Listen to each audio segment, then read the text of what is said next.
So welcome to the third session of the chapter on dealing with anger. So this is our sutta study class, and out of great compassion for myself, I chose this book so that I can simply work through it, and also compassion for all of us because it's very nicely themed. And so, as many of you know, or some of you are here for the first time, we've been working through it, and we're now on the chapter 3 about dealing with anger.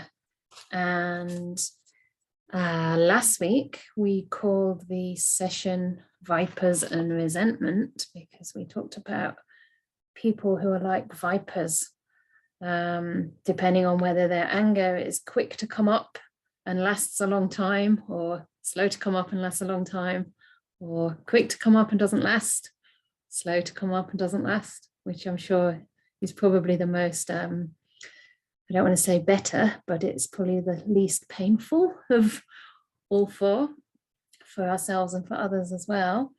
So yeah, the Buddha defined sort of virulent venom as the one that lasts a long time. And we had some discussions around that. And we also had some discussions around resentment and how resentment occurs. Of course, resentment is a form of anger. It's almost like a consolidated form, a little bit like the line drawn on the rock. I don't know if you remember in a previous session, we talked about types of anger, such as a line drawn on the water, I think it was, which obviously can't really stay at all. It's almost the minute you do it, the minute the water parts, it closes up again. A line drawn on the sand, or a line drawn on the rock, chiseled into the rock with a hammer. And this is what happens when we have resentment. So last week we talked about that, and it was really around unskillful ways of using thought. So actually dwelling on things that have happened, thinking that they acted for my harm, they are acting for my harm, or they will act for my harm.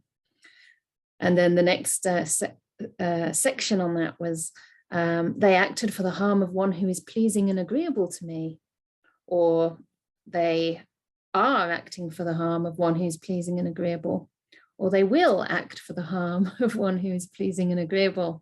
So we can see how this is like holding on to things that have happened, consolidating things that are happening by having thoughts about it that are fueling the anger, or projecting into the future with a very negative mind, and a mind that is presuming and expecting the worst. And then the other one's quite interesting, because it's we can harbor resentment by thinking that someone acted for the benefit of one who is disagreeable to me, right? We don't want our enemies to be happy. So even someone else who helps them, we harbor resentment towards them. Or they are acting for the benefit of one who is displeasing and disagreeable, or they will act for the benefit of one who is displeasing and disagreeable to me. And you can imagine how that could be. Perhaps you have a friend who used to be your friend, but is now maybe not sure whether they're your friend or not, but they befriend someone else, and that someone else treats them really well, and you feel like, oh, this is quite divisive. This is dividing them from me. They're not likely to want to be my friend again. So it's kind of like forming little cliques and feeling that, if two people are, or if one person is disagreeable, no one else should befriend them. And if they do, we can't be friends with them either. And this is common, isn't it? We like common friends, but we don't like common enemies. And sometimes even when we have common friends, there's jealousies that arise, or competition that arises.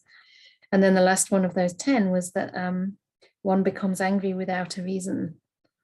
So to me, that sort of could suggest that somebody's just suppressed so much anger and allowed it to build up to such a degree that it just comes out at the most inopportune times, almost without a trigger, or with a very small trigger, that you would think there's no need to be angry over such a small thing. But this can be what happens when resentment becomes embedded and ingrained in the heart. So I think it's also a lack of forgiveness, isn't it? That also allows resentment to become solidified in the heart. So, having done that brief summary, it would be nice to get on to the next paragraph. And this is on page 53. I can see that someone didn't know the sutta, the book. You might want to purchase a copy, but don't worry if you don't have one to hand, because I will be reading out everything that the Buddha says, and then also inviting some discussion. So anytime, you're very welcome to write in the chat box if you have something to add or to ask.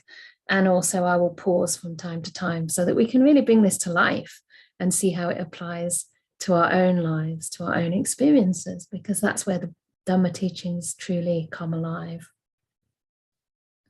And there's so many ways to interpret the sutta. Sometimes it's amazing when we unpack even a simple sentence. You know, there can be a lot more there than we may first realize.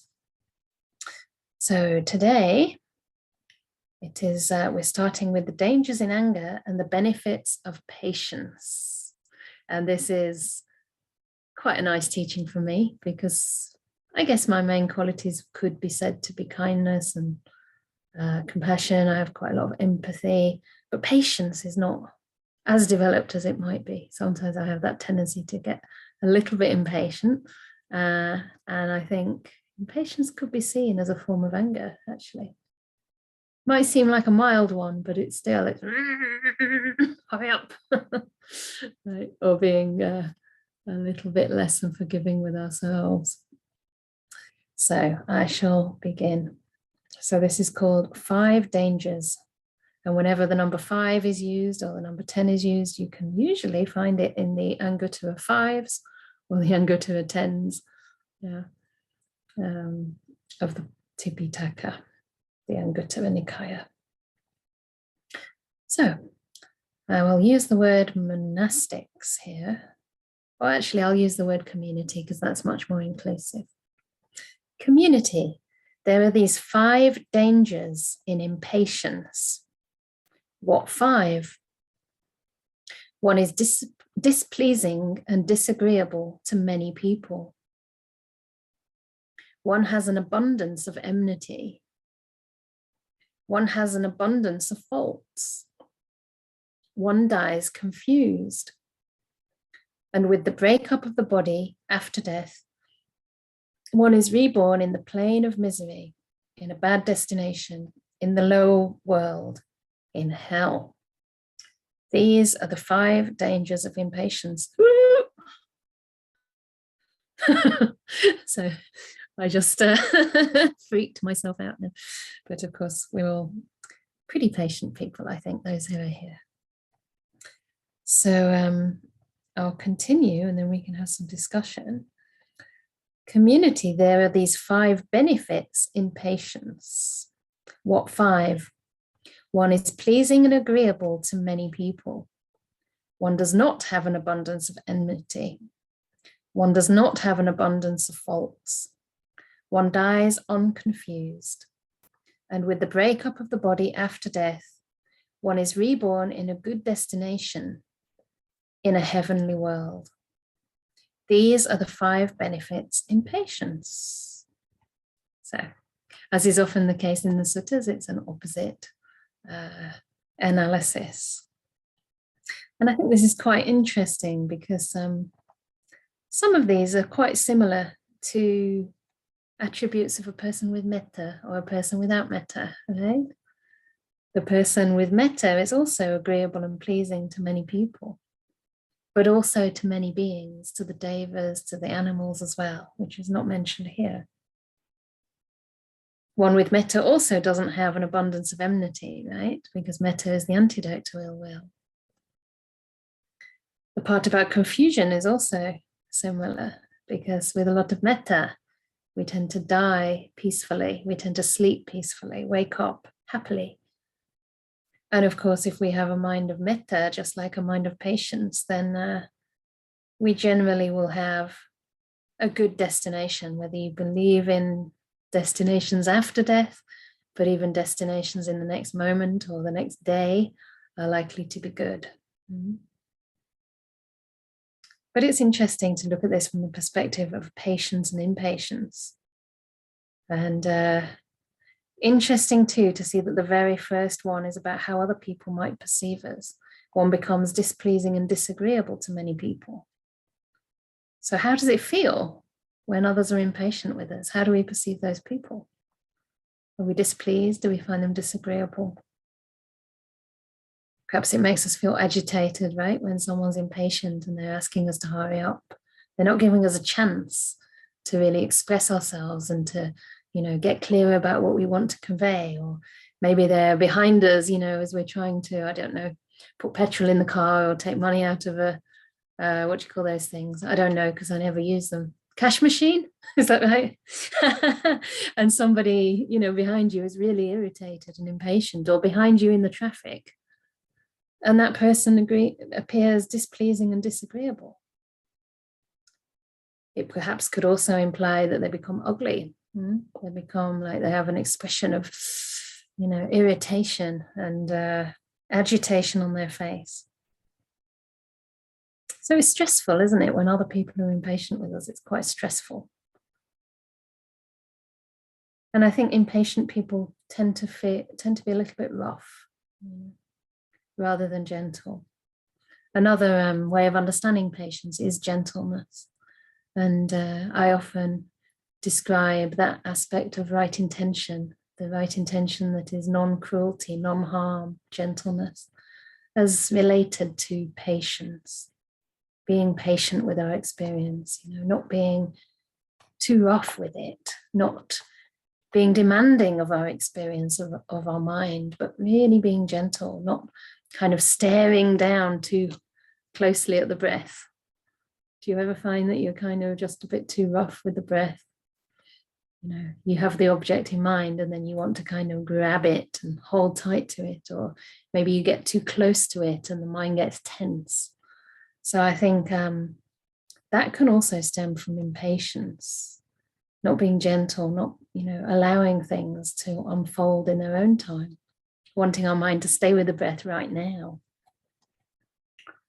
So there's a few reflections on that one. And of course, the abundance of enmity. We get irritated when we're impatient, right? And also when we get impatient, we are likely perhaps to do unskillful things. So we have an abundance of faults, not only the impatience, but many other faults as well, because we're really developing unskillful patterns in the mind. So these are the 5 dangers of impatience.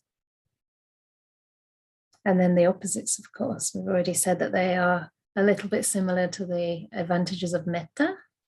But also, I think, in the practice, if we can have patience with our meditation, if we can give ourselves time to develop the mind, so much time that you really don't push for things to happen. You understand that the practice is about putting causes in place and the results come in their own time. In my old practice with Goenka, he was my first teacher, he used to have this phrase, kalam agameya, which means let the time ripen, let the time ripen. And I found that so pleasing and such a relief, to realize that, okay, just because I'm meditating now and I'm even committing my life to it, or perhaps going on a really long course, it doesn't matter when enlightenment comes. It doesn't matter when the deep meditations come.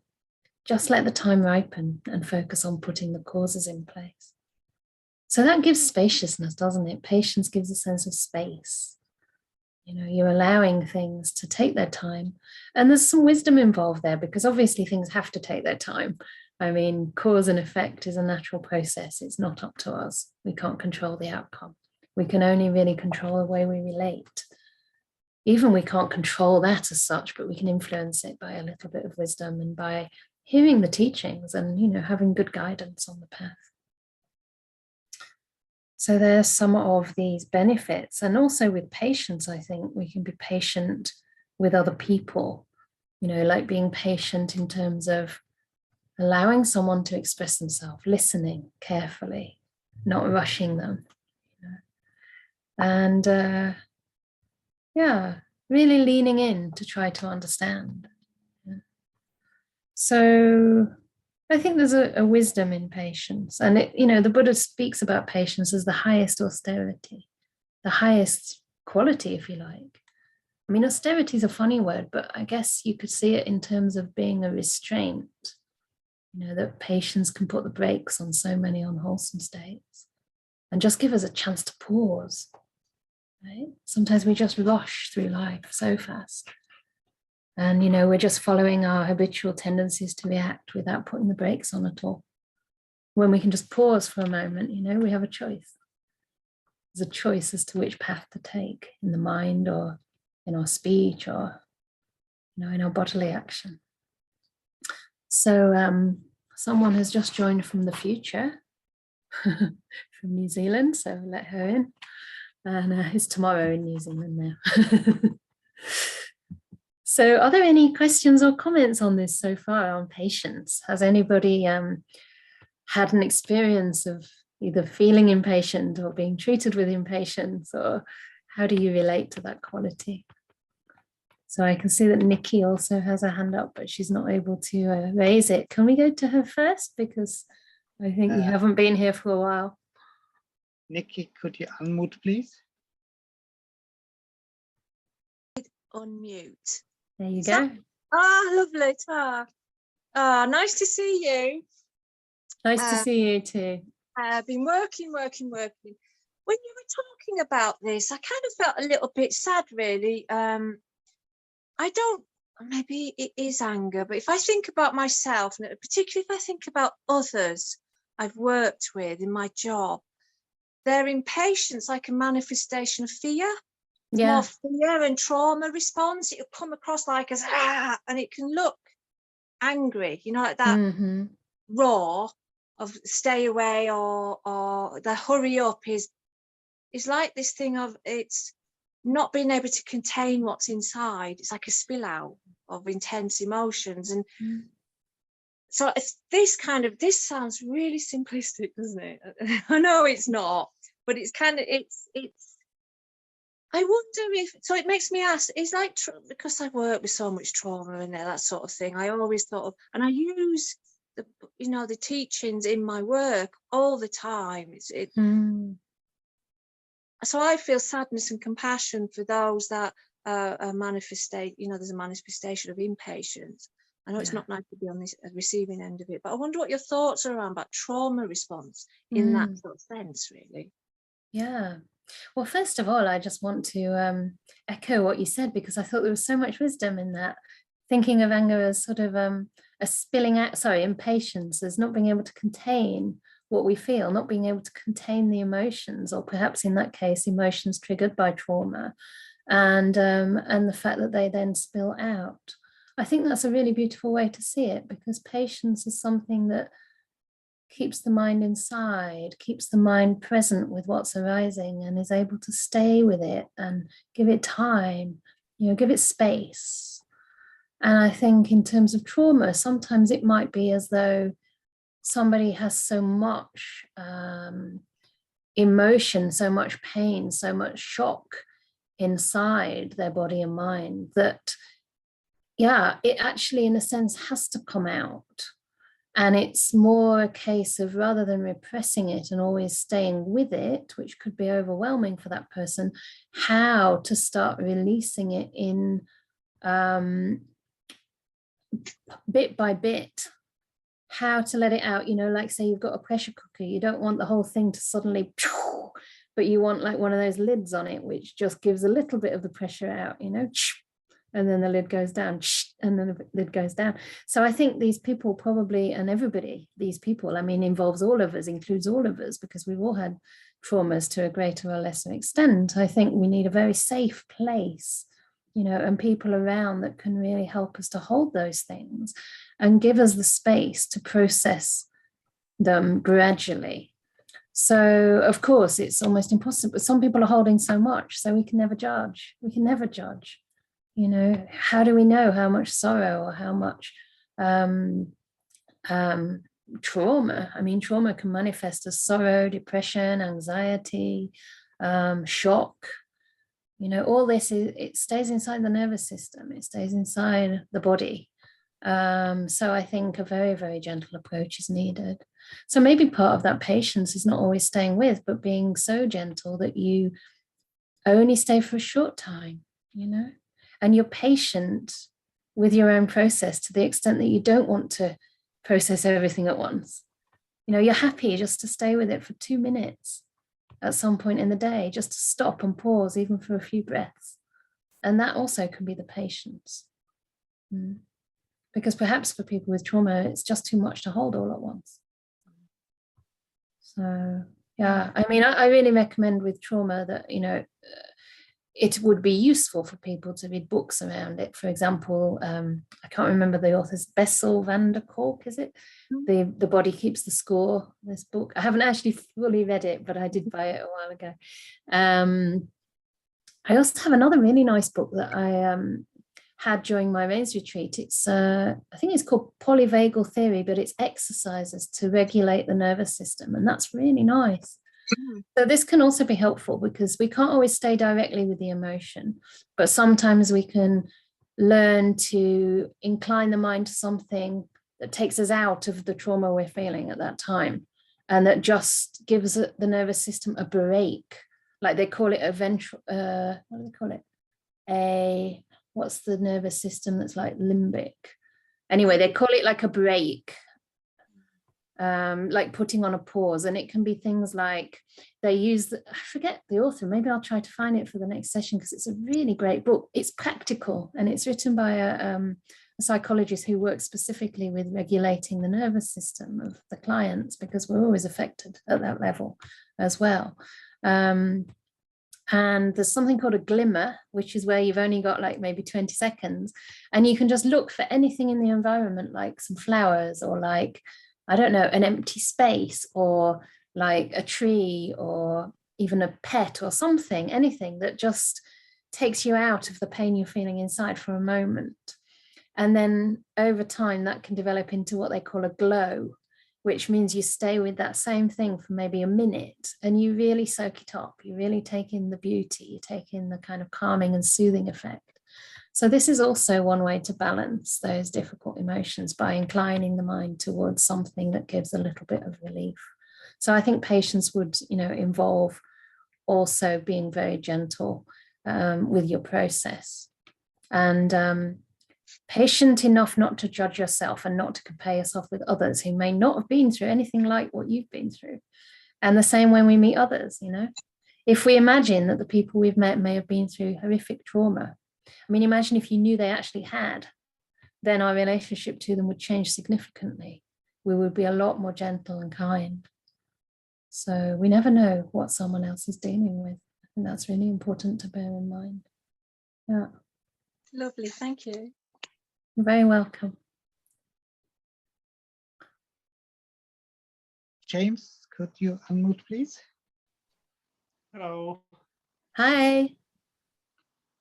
I just wonder whether this week I had a sort of nice experience of learning to be a bit more patient with things.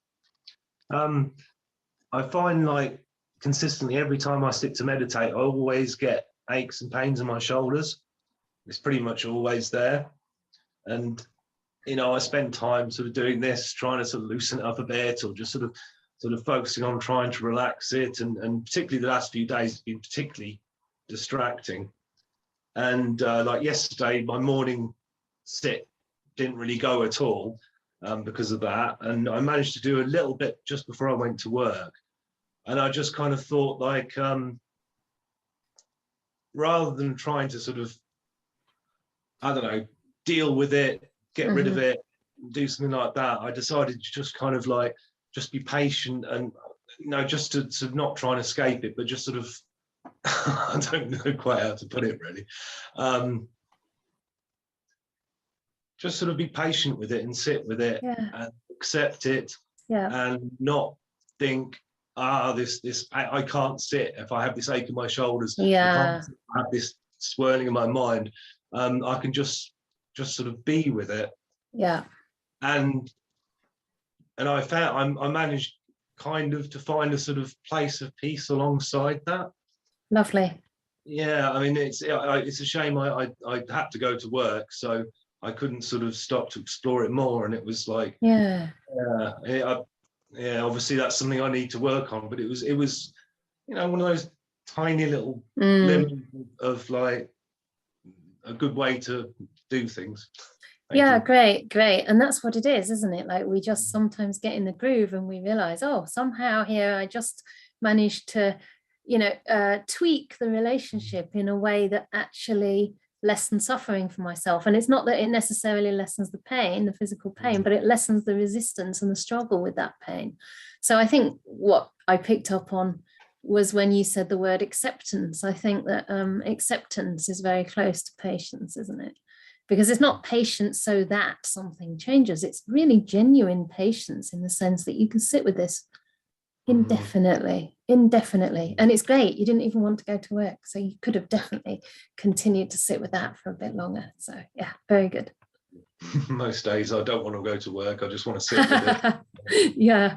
Also, I mean, just to say that sometimes you are allowed to lie down if it's really intense, you know, give yourself that opportunity too. It's not like we always have to go for, you know, the hard work.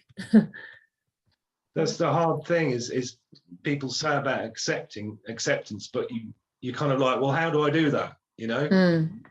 It's just, you see, because these things are not concepts, they're experiences. So we sometimes we can't really describe acceptance. It's something that you only know when, you know, like you said, you sort of somehow tweak it. Yeah. Just trying things. Keep learning, keep experimenting. Yeah, that's right. Trial and error. Yeah. Thank you. You're welcome.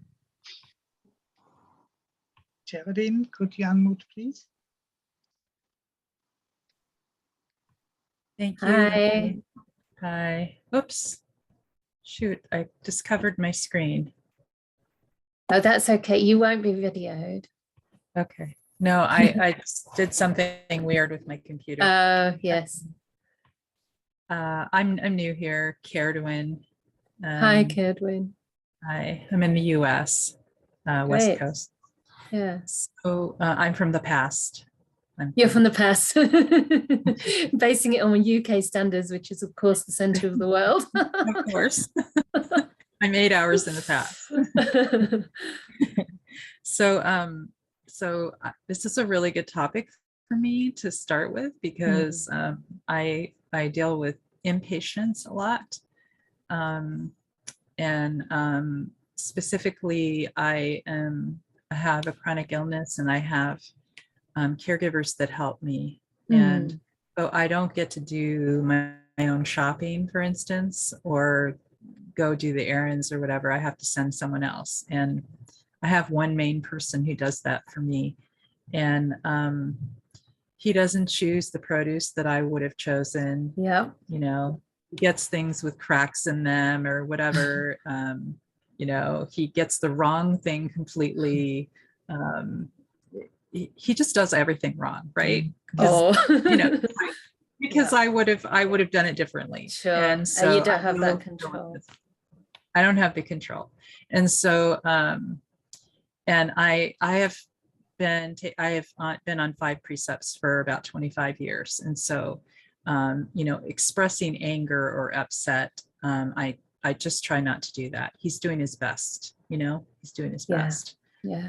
And so and I noticed one day I was in the car waiting for him to go get something, and he can be really slow, and I got really impatient, and I thought he was still inside, and I sort of like said something like, how long does it take to, you know, I said it out loud, and he was right there. Oh. and I make a practice of like not being angry with him, like in the moment, not expressing anger towards him. But I felt like that was a breaking of my precept about, you know, right speech, and that it doesn't matter actually if I express it to him or if I'm just expressing it, if that makes sense. Yeah. And so the way I've been dealing with it, and I want to ask you if this is a good way to deal with it, is that when I'm feeling the impatience arise, I think of one that not getting what I want is a renunciation. And that if I can see it as a renunciation, then it's like, well, this is a part of my practice. And also that I see him as my teacher right now. Like he's one of my primary teachers, because I have anger and irritation arising a lot of the time. Yeah, wonderful. I mean, it's interesting that you came to the point of reflecting on it as a renunciation, because as soon as you said that someone else brings the food and you can't go shopping, I thought, yeah, I get that. That's exactly the same for me. So exactly in the same way, you know, there might be things that I don't want to eat, and there might be things that I wouldn't have chosen. In fact, there always will be, because I don't choose them. And so I really do understand the challenge involved, and also the opportunity there for letting go. So that's great, and really interesting to hear how, you know, you made that association between expressing that to yourself, but also seeing that it's not much different if you express it to someone else. Basically, it so happened he was there, but even if he wouldn't have been, it brought home that this isn't a really wholesome way to speak, even inwardly. And, you know, I do that too. I say, oh, for goodness sake, how long do things take? And can't they hurry up? Or can't the computer hurry up is usually the thing. And I feel that it doesn't matter too much, because the computer's not a person, but it matters for the mind. So I don't know. I mean, you could see it as a breaking of sila. I wouldn't probably see it quite that way, but I think, yeah, being patient with others, and also being patient with ourselves when we have those faults, certainly. But there was another part of what you asked, and I now forget the second part. One was the renunciation and whether it's a good way to work with it. And you had another thing you were asking. Do you remember? I don't remember now. But it seemed to me like a good way to work, and a good perception to have, because what it can do is give you motivation and align all these opportunities that you have in your life with the path. So, you know, it is much more challenging than, you know, anybody who's more able-bodied could imagine. And yet at some point, you know, many of us may be in a very similar situation. Eventually we all will be, and we haven't had the training that you've had. So this is really, you know, an opportunity to learn patience with the situation, patience with yourself, and of course, gratitude as well to those that are supporting you, which I'm sure you have a lot of. Yeah, it sounds like you're very sincere. So yeah, but please do ask again if you remember what the other piece was. I remembered, I think it was the seeing him as my teacher. Yeah. So perfect, because that, you know, encapsulates gratitude, doesn't it? You know, our teachers are the people that we're most grateful toward. And my own teacher, Ajahn Brahm, he came up with the same perception, or a very similar perception, when he was in Thailand getting bitten by, you know, so many mosquitoes at once before the monastery, when the monasteries were still in the thick forest. And, you know, sometimes he exaggerates a little bit, but I think in this case he was being honest when he said he counted something like 60 mosquitoes on his arm. And I mean, he's always honest, right? But sometimes we can just elaborate. But there was something like 60 mosquitoes, and he learned to deal with that by seeing them as his teacher. And they taught him to really go deep inside the mind and find a place of acceptance, let's say, and equanimity. So it's great to see him as your teacher. And, you know, we're all each other's teacher. Something one of my teachers once said in India, she was a Vipassana teacher. She said to me, because I was serving on a long course, 45-day retreat, and she said, you know, every student, each of them, they could be stream winners, or they could be about to become stream winners. We don't know. So treat them as though they are. And I thought that was so beautiful. You know, there are also texts, aren't there, in different traditions about treating everybody as a, you know, as a, I don't know if as a god or as a Buddha, you know, because we all have that capacity, that potential inside. So imagine how life would change if we could really treat each other as noble beings with the same reverence that we treat a teacher. It'd be amazing. And also to treat ourselves in such a way. Thank you. Yeah. I will now ask Victoria to unmute, and I want to point to Soya's very Yes. We'll come to that next. Hi. Hi, Victoria. Hi. So one thing that was really striking was what you said about patience being the highest austerity to strive towards. And I think about, at least in the States, patience is, oh, wouldn't that be nice to have more patience? But when you think about, but we're so, go on to the next thing. But when you think about how closely intertwined patience is with so many other things, with your safety, with your happiness, and also with learning. My son is 15 months, so I get a lesson in patience every day. And today I was giving him his lunch, and gravity is a fun thing for him to be exploring with his lunch right now. And I thought, maybe I'm supposed to be giving the look, the mom look, that stern, no, this is not what we do. And he kind of looked at me and first was like, I don't know what you're doing, Mom. And then it upset him a little bit. And I was like, okay. And then I thought, well, if he was trying to learn, I wouldn't expect him to know his alphabet right now.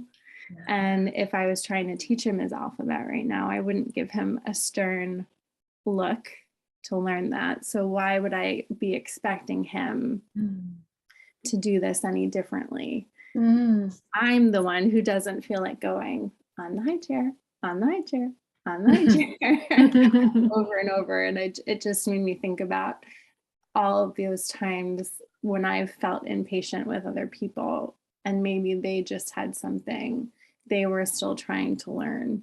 Yeah. Or vice versa. I needed to learn something in that moment, but felt I wasn't able to grasp it and just needed to push through and forget it. Yeah, wonderful. Yeah. I mean, it brings to mind just how much patience and the depth of patience that is possible to develop, because it's so subtle. What you're talking about is so subtle. It's just a facial expression, and yet people pick that up. Children pick that up, suddenly mommy's not looking like the same mommy anymore. And really, really good analogy with, patience and understanding, that the two are so related. Because, unless we can really stay with a situation long enough and really tune in to what the needs of the situation are, then we're not learning. We're just skipping from one thing to the next without any reflection.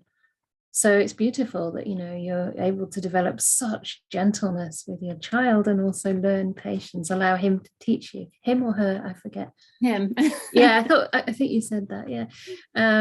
To allow him to teach you and to give yourself time to learn, because you're both learning together, right? He's learning how to be a baby and how to eat without the food getting sucked down with gravity or whatever, and you're learning how to be a mom. So nobody has the answers straight away. Nobody ever will, actually. I mean, you can only ever do your best. So yeah.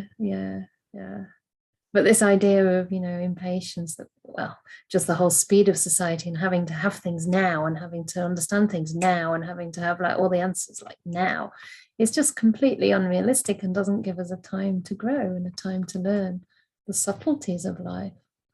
So yeah, beautiful. Really lovely to hear. So I'll come to the chat box now. And Soya's saying, how does patience become automatic? And I guess the only simple answer is just the practice. But whether it really ever becomes completely automatic until we're enlightened, I'm not really sure. Because even at the third stage of enlightenment, when the view is perfect, even the first stage of enlightenment, the view is perfect. You understand that there's no one really in here, that everything's conditioned, that you understand about impermanence and suffering. You understand that it doesn't make sense to react with aversion. Still, even for a person who is in the third stage of enlightenment, they still have some restlessness. They still have a little bit of agitation. So you could say that their patience is not perfected yet.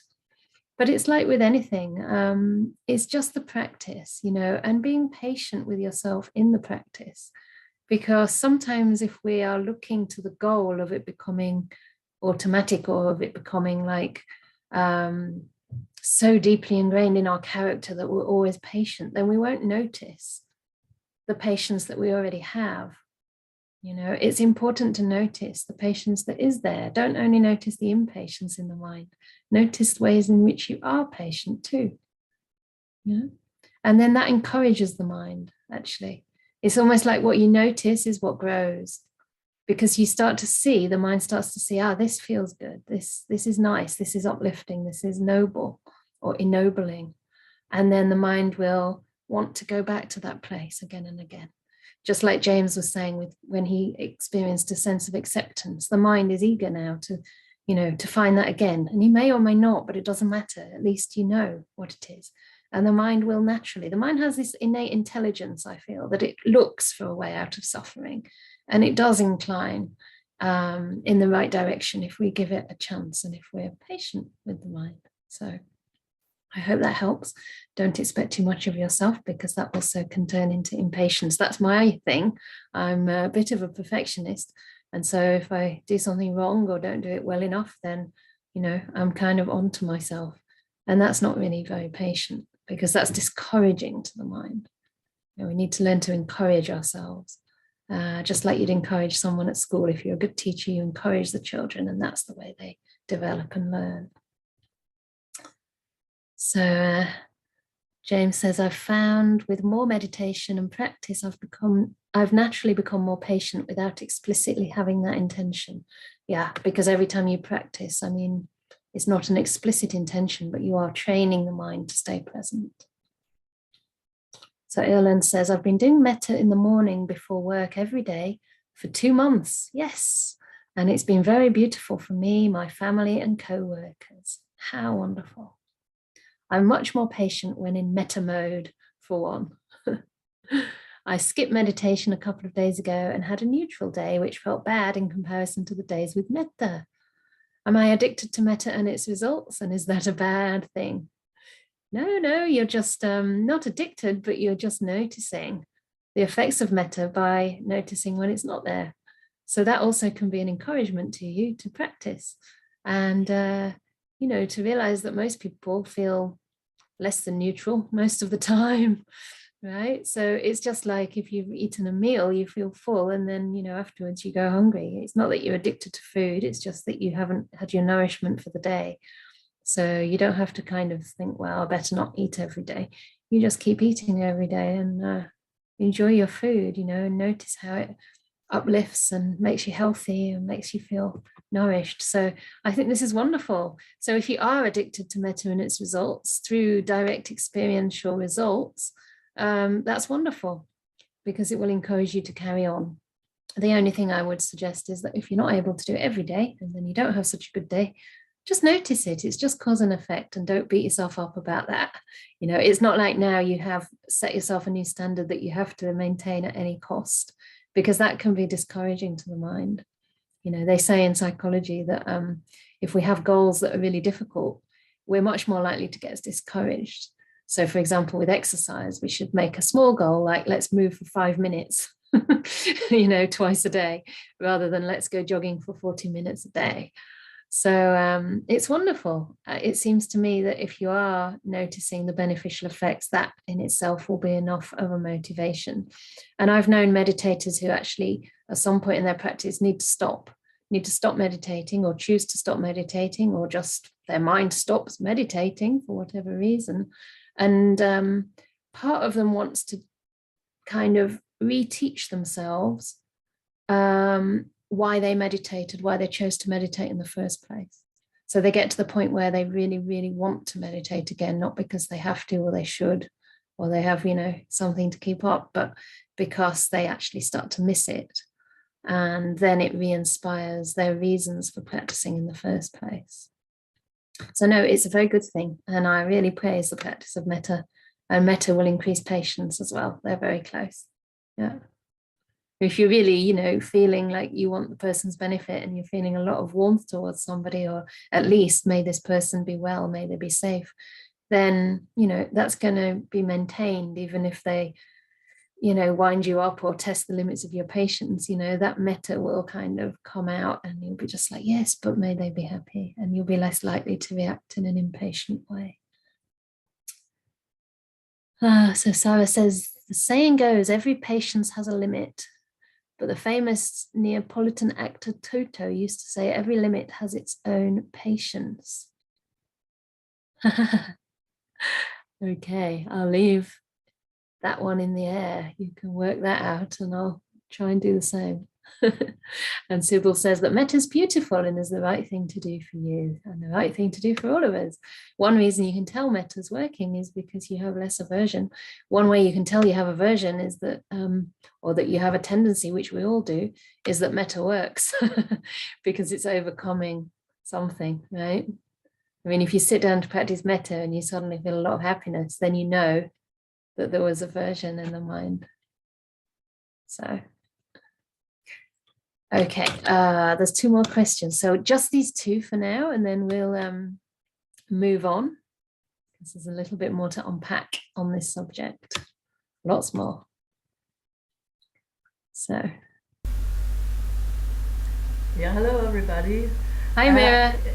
It's not a question, it's just a thought that I had with patients or impatience with setting goals. When you're setting a goal that's really outside of yourself, then you get impatient about getting to this point. And just remembering a quote of Merce Cunningham. He's a choreographer from New York. And I don't know if I cited really well, but he said there's two possibilities to move for a dancer. He can put a point outside of himself and go straight to this point, or he has a point inside of himself and moves this point forward. It might be the same way of move, but it has another quality. So this patience that you've got when you're inside of yourself is something different as if you move and have a goal outside of yourself. And it's the same for, I'm a musician and I'm a teacher also. The most difficult thing for the students is to be patient. So I have the monster, it's the snail. Please, please don't play faster than you can. And it's always this most difficult thing, that you've got the patience to be slow. Right. Yeah, and this makes the things grow. You can force a tomato to be red. And this is very interesting also with the subject of anger, because you can't reach your goal as fast as you want, or the society wants you to be there, and then you get fear, and then you get angry. Yeah, it's something that I really often recognize. This is just what I wanted to share. Yes. So interesting. Yeah. So interesting, and it sort of relates a little bit to what Nikki said, because she was also saying about how impatience kind of spills out sometimes. Like we can't contain our feelings, we can't contain our mind within, and it's a little bit similar, like the idea of moving out to a goal or to a dance move, rather than staying with yourself and going with it. Like you accompany that movement. It's much more integrated. You know, it's much more present with yourself and respecting your own your own speed and your own inner world, not overstretching. But it's so hard, isn't it, in a society that, you know, wants it all now and wants it all fast. So I think your students are very lucky to have you to remind them this. Hope so. Yeah, for sure. They're angry about it. Yeah, well, it's exposing the anger. The anger comes up, doesn't it, when it comes up against, you know, things that slow us down. Yeah, they have a certain conception also of how music shall be played, and it comes from real great masters or from a CD, and it takes time to go there. And this lack of patience that really makes it more difficult to get on another level. It's really counterintuitive. I remember Yeah, now a nice quote by Ajahn Brahm. He says, "Careful patience is the fastest way." Yeah, that's it. Whoa. Yeah. I will use that. Careful patience is the fastest way, because if you go too fast, it's not integrated. Yeah. It falls down quickly as well. You don't really learn things in a deep way. And it's the same with practice. It takes so long.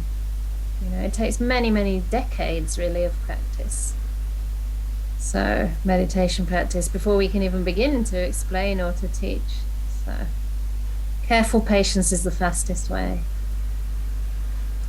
Okay, the last question for now.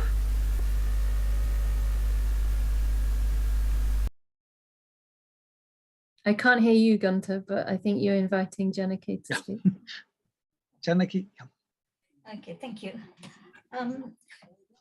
I used to become angry some years ago, I mean, for over certain things, but I was able to control myself, and so controlling is rather, it is something like getting patience, but I don't think I mean, forgive me if I say the wrong thing, but I would rather not look towards patience, because meditation is a seasoning of the mind or exercising of the mind.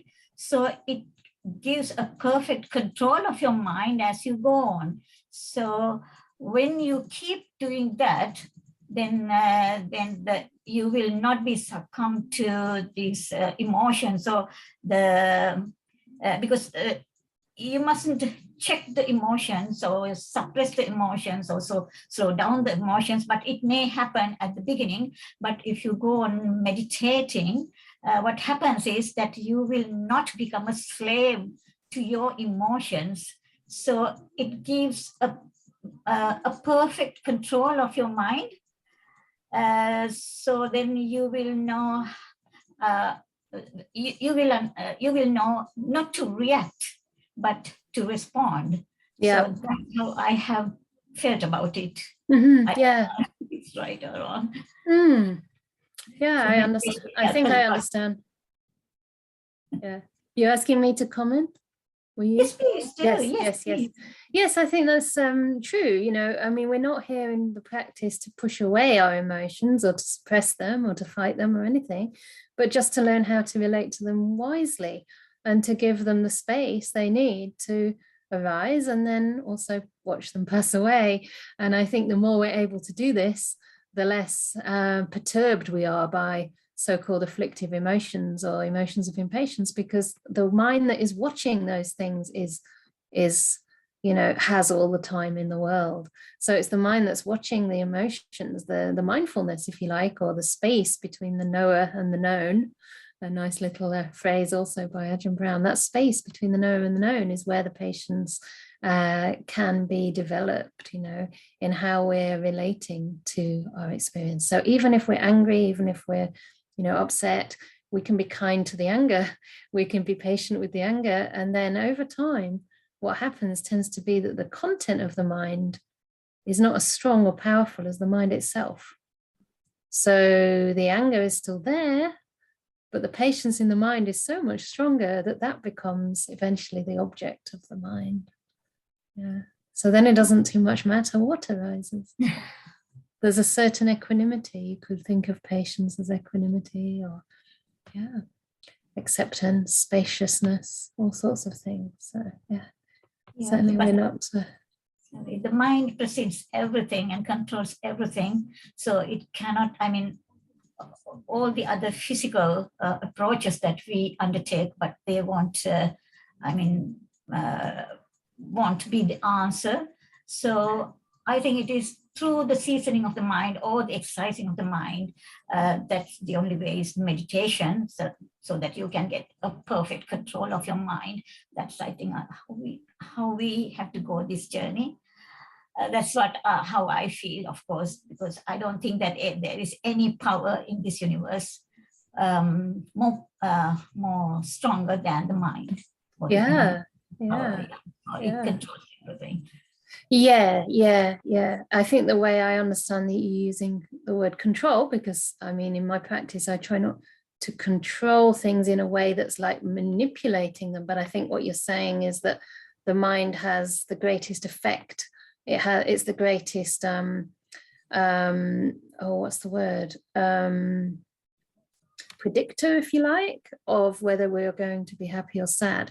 It's not so much about what happens to us, although of course we want to avoid situations of intense pain and harm and abuse or anything like that. It's not that we should just stay there and say, okay, well, my mind's strong, so I'll just stay in this difficult situation. If you can move away, then good. But the mind is actually our greatest strength and our greatest power, especially when that mind is purified and full of beautiful qualities like loving kindness and compassion and patience as well. So yeah, that starts to direct our whole life. Thinking what I meant, the control, what I was thinking of was that control of one's own mind, not the others to control others, of course, control myself. Yeah, I know. Yes. Okay, thank you. Thank you very much. So it's 8:15 already, and that was just one small paragraph, which is wonderful, really, because as I say, there's so much to discover and so much to learn from each other as well with this. And there's one more paragraph that comes next, which is very similar to the last one. It just has two different features from the others. So I'll read this out and we can see if you can notice the two words that are different in this one. So community, there are these 5 dangers in impatience. What 5? One is displeasing and disagreeable to many people. One is violent. One is remorseful.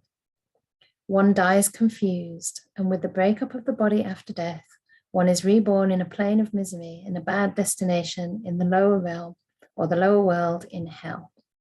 These are the 5 dangers in impatience. Community, there are these 5 benefits in patience. What 5? One is pleasing and agreeable to many people. One is not violent. One is without remorse. One dies unconfused. And with the breakup of the body after death, one is reborn in a good destination in a heavenly world. These are the 5 benefits in patience. So another 5. You might want to make your own 5 later, different 5. There's many benefits, but it's interesting here that we come into the realm of sila, in a sense, the violence and the remorse, because remorse happens in one who breaks their precepts, right? In one who commits acts of body, speech, or mind, even violence towards one's mind, or we can sometimes be very violent with our mind, wanting to get rid of ourselves, wanting to annihilate ourselves. This is very violent. Even if we don't hopefully do this, please don't do this. We can have very violent thoughts, and then it does lead to remorse, because afterwards we feel like, oh, this was cruel, this was unkind. And of course, if it actually does spill into actions of speech and body, and we've harmed somebody, we're going to feel a lot of remorse. Sometimes people only feel it once they actually get the punishment, sometimes. And sometimes there are people who supposedly don't feel remorse, but I don't know if that's just really quashed down deep inside, really due to trauma, or I don't know, due to so many repressed emotions. So I think this is also like one of the aspects of impatience, which is that impulsivity, that quick reaction based on anger, without pausing to reflect before we act, and letting that impulse overtake the mind, overwhelm the mind. Yeah. And when we practice patience, when we practice meditation, of course, we're much more likely to see these things arising before they get too extreme. So the violence and the remorse also indicates how unethical and how unvirtuous impatience can become. So are there any questions or comments around that? Because it's 8:20, and I'm not sure I don't think we have time to go into the next bit, but it would be really nice to hear anything more, maybe something around how you work with feelings of impatience in the mind, or how does it feel to be impatient? What do you notice in your body, in your mind? I'm asking you the question before I go to more questions from you. Do you notice anything happening? Do you notice, I don't know, a tendency to break into violence at all? How does that manifest? You don't have to answer, but I'll give you a moment. Gunther, would you like to unmute Leah?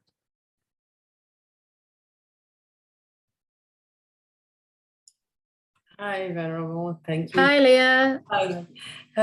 I used to be really impatient. I mean, really impatient. Since I was, really like going to a real tantrum. I remember when I was younger, God. And I got to a point when I realized that actually somebody helped me, a boyfriend.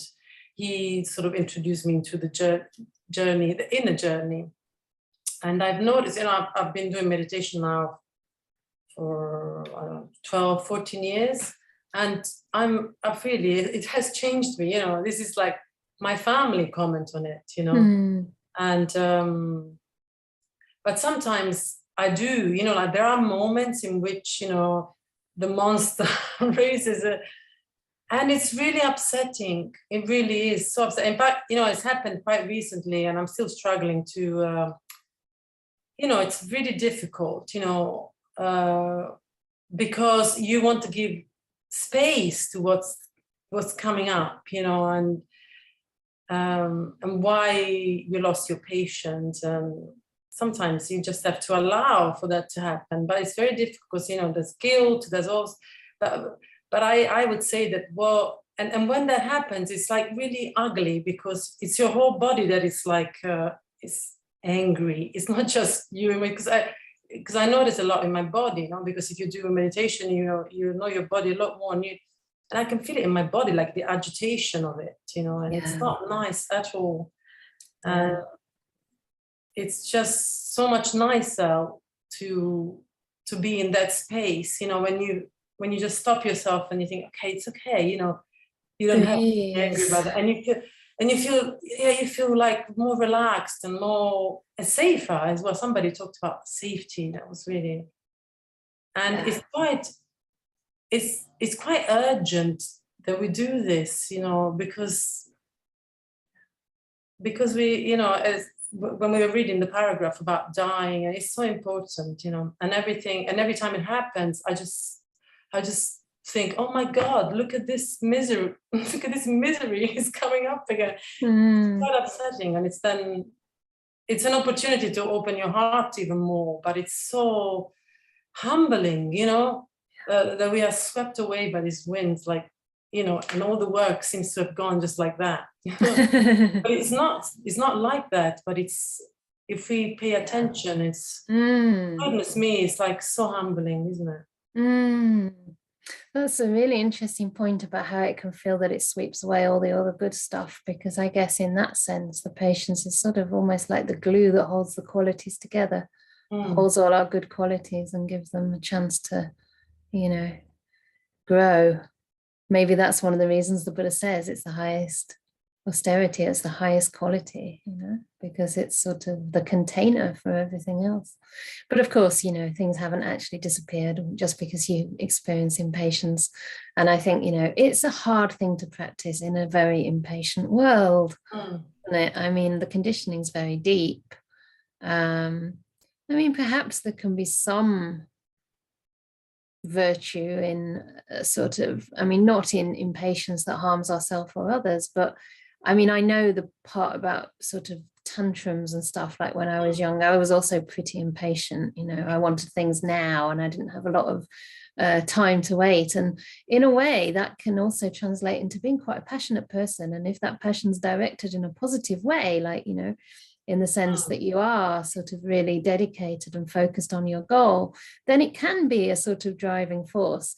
It's just that it won't be enough, because the practice takes time, and the practice, you know, you can direct your mind to something and feel like, yes, this is what I want. And, you know, I don't have many lives to do this, you know, like a sense of urgency is something that the Buddha praises, a sense of urgency. And I think that's what you're talking about too, you know, seeing that you suffer when you're impatient and wanting to, you know, stop engaging with these unwholesome states. You know, there's a sense of urgency. I don't want to die impatient.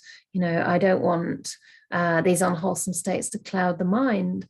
And that's fine, as so long as we can give ourselves time to regroup, to start practicing again. So it could be also that the metta practice is a good bridge. You know, you've been impatient, you feel terrible about it, you feel rubbish, the body feels tense and sort of stressed and contracted. Then practice a bit of self-metta, you know, metta for yourself, to soften things a little bit and to open that spaciousness. Yeah, that's good. That's a good good advice. And I wrote down, let the time ripen. I'm going to. Great, yeah.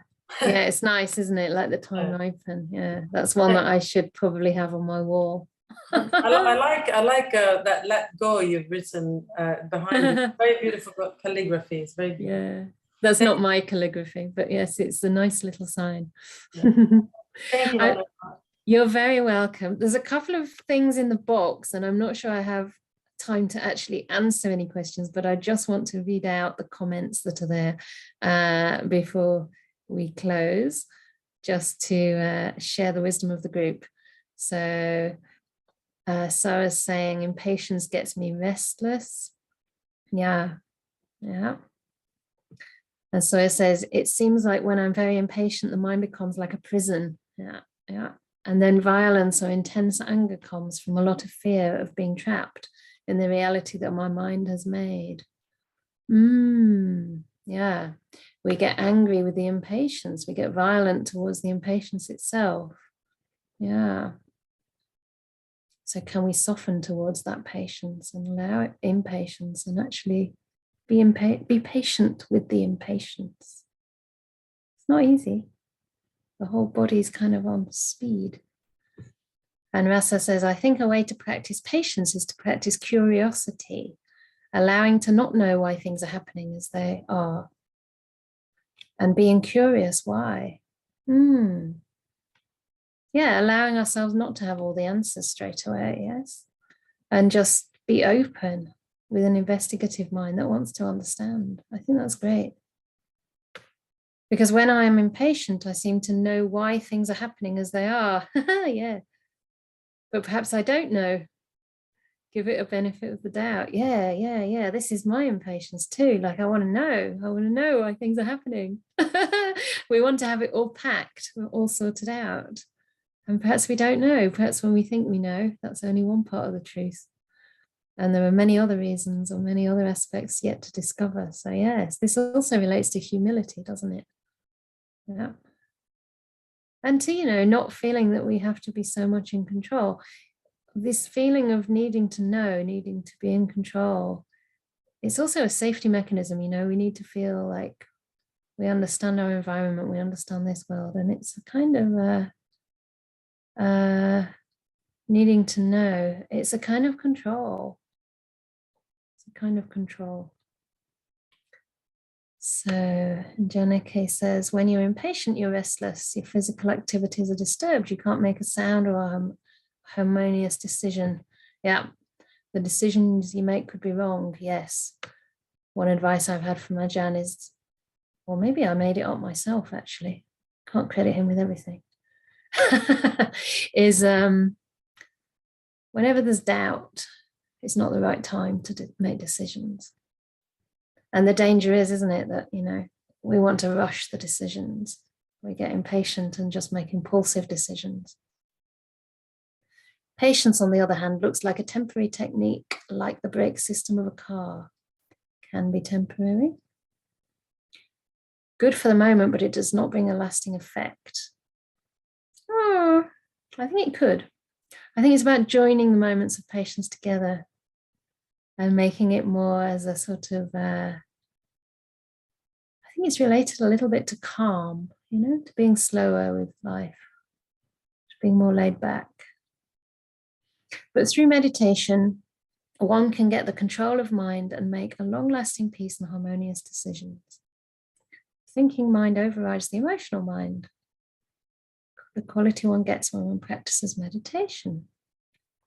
Yeah, you know, meditation's different things for different people, but I think in the end, whether you're focusing on patience or metta or whichever quality, all of them are actually developing in the background. They're all arising, they're all developing and coming to fulfillment. This is nice from Nikki. If in doubt, do now. Nout. It's like an English accent. Do nothing. If in doubt, do nout. Very nice. So I'm going to hand over to Kelly to say a few words to end the session. And after that, I will let you know about next week, what's happening. So. Thank you, Venerable Chanda, for so generously offering us the opportunity to read and discuss the suttas together. It's really great to be here together with everyone this evening. As always, this evening's sutta discussion is offered on a donation basis. And if you would like to offer dana, any contribution you would like to make to provide for Venerable Chanda's material needs and to support the development of the first Bhikkhuni monastery in the UK, that would be very much appreciated. I have put the link to the Anakampa website in the chat box, so you can find out more information about the project and how to donate. Thank you very much. And warm thanks to Kelly and to Gunther and to Matthias, who are working hard behind the scenes to make sure these sessions are very well organized and safe, and that we have, you know, these recordings to go back to, because I think it's not only what I'm sharing, it's what everybody here is sharing. And it's so rich to hear all these different perspectives. I really enjoy learning from all of you and, you know, just seeing different ways to look at these incredibly deep and profound qualities that we are developing in our minds. So thank you also for your lovely questions and comments. I think it's just a testament to your love of the Dhamma if you are experiencing benefit from this. So that makes me very happy, of course. And next week, oh, I think tomorrow, apparently there's a metta session, which I forgot about. But anyway, my co-hosts reminded me. So this is why they're so great, because I was going out actually. But it's okay. I wasn't going out till about 10. So tomorrow morning, there's a metta session. I hope I remember. Maybe one of the co-hosts can actually send me an email, because it wasn't in my mind. I'm sure I'll remember now, but just drop me a line. So metta from 9 to 10 tomorrow. And of course, that will feed into your practice of patience. And then next week, we have the retreat, the online 7-day retreat with Ajahn Brahm, with myself assisting. And so there'll be nothing happening during the week except for that retreat. So there'll be no chanting on Wednesday and no sutta class on Friday next week. But there will be all of those things the following week. Okay, so tomorrow, metta, and that will have to last you through the week. Then I'll see you next time for the chanting, unless you're joining in this retreat. There are still a few places left, but we are asking full-time attendance. If you would like to join, but you can't come all the time, then we are uploading the videos pretty quickly after they happen. And we're streaming the first and last session of the day every day on our Facebook page. So that's Anukampa Bhikkhuni Project Facebook page. Ajahn Brahm's morning talk and guided meditation at 8:30 a.m. until 10. And my evening session from 7:30 till 9 p.m. will be streamed live. Yeah. So the theme is on emboldening the mind with sparkle and fizz, or fizz and sparkle. That was Ajahn's idea, combined with an idea from someone else. He just wanted to call it fizz and sparkle, but someone else wanted courage. So we just added it, added it up and came out with that. And my evening talks are going to be on Sila, first of all, but then the 5 indriyas, the 5 powers of the mind, the 5 spiritual faculties. And those 5 spiritual faculties are confidence or trust, faith, energy in the mind, mindfulness, stillness, samadhi, and wisdom. So that's what you'll be getting. So that's every day actually next week. Okay, for those who are on Facebook. Otherwise, you'll be getting the videos on our YouTube channel. Okay, very good. Nice to see the Lithuanians connecting there, and nice to be with all of you. So take care, and let's unmute you so that we can make a lot of noise as we say goodbye.